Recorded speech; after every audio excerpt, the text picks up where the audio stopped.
முதலமைச்சர் கூறுவது போல் திமுக ஆட்சி செயலாட்சி அல்ல, செயல்படாத ஆட்சி என விமர்சித்துள்ள முன்னாள் ஆளுநர் தமிழிசை சவுந்தரராஜன், தேர்தலில் திமுகவுக்கு மக்கள் தகுந்த பாடம் புகட்டுவார்கள் எனவும், நரேந்திர மோடி 3வது முறையாக பிரதமராவது உறுதி என்றும் தெரிவித்தார்.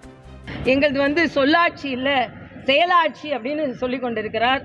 செயல் இல்லாத ஆட்சியாகத்தான் காண்பித்துக் கொண்டிருக்கிறார்கள். ஒரு மாவட்ட தலைவர், காங்கிரஸை சார்ந்தவர், கூட்டணி கட்சியை சார்ந்தவர், 8 நாட்கள் ஆகியும் எந்த துப்பும் தொடங்கல.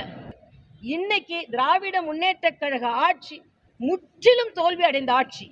அதனால 2026 இவர்கள் எந்த விதத்திலும் சந்திக்க முடியாது, நேரடியாக சந்திக்க முடியாது.